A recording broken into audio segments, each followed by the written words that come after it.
Announce చేశారా? ఇలా చేయండి, అన్ని ఇలా చేస్తే వెనకాల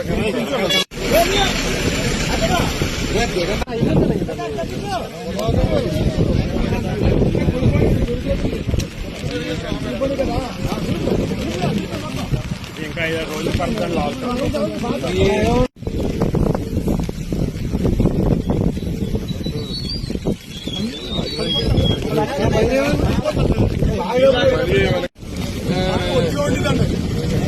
మన వాడు వచ్చి ఉడితే బెంగాల్ ఒకటి వేసుకెళ్తాను.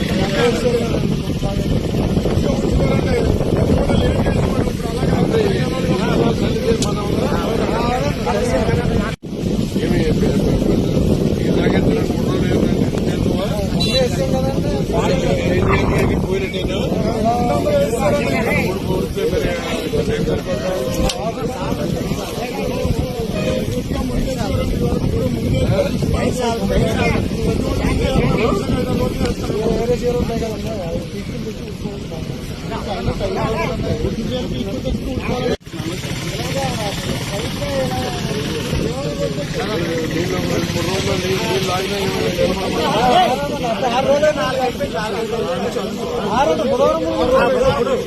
రోజులండి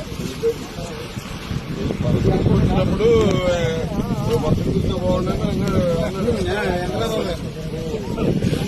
వల్ల అందరికీ దానికి తగ్గ 28,000 30,000 పైన పడిందండి. ఆ నందమూరు ఉందంటే దానికి దగ్గర దగ్గర 28,000 30,000 పడిందండి. నందమూరు అప్పుడు మునిగిపోయింది కదనమాట. అక్కడ ఆ టైంలో అప్పుడు 30,000 పడిందండి ఎకరానికి వచ్చి. ఎరగాలం మొత్తం ఎంత ఉంది అంతా కూడా 32,000.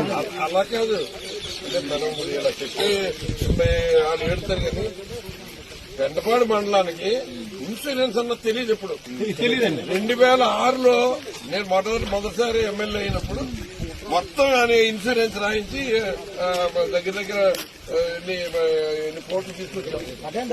అందరికీ వచ్చింది. తర్వాత మళ్ళీ రెండోసారి ఇప్పుడు మొన్న మన టైం 3వసారి. ఇప్పుడు ఈ ప్రభుత్వం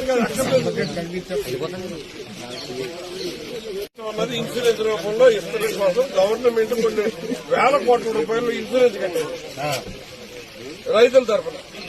ఇప్పుడు రైతు కట్టాలంటే కట్టే అలవాటు ఎవరికి ఉంది? ఇప్పుడు ఎవరుకుంటాడు? సపోజ్ 4 సంవత్సరాలకు అసలే కట్టాడు, పొలగలేదు, అనవసరంగా డబ్బులన్నీ ఖర్చు పెట్టాం. మరి 10 ఎకరాలు ఉంది, ప్రతి సంవత్సరం 2,500 3,000 కట్టేస్తున్నాం, 30,000 కట్టేసాం, మనకేం ఖర్చు అవుతుందో అనుకుంటాడు రైతు. అని ప్రభుత్వం బాధ్యత. ప్రభుత్వం ఏం చేయాలి?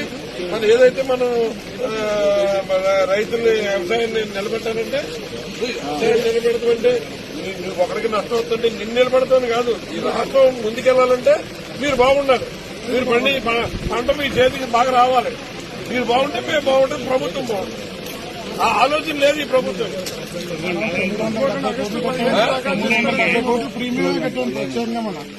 ప్రీమియం డబ్బే 970 కోట్లు అండి రాష్ట్ర వ్యాప్తంగా. అది ఉపయోగపడింది కూడా రైతులకి. ఎందుకంటే ఒకసారి బ్లడ్ వల్ల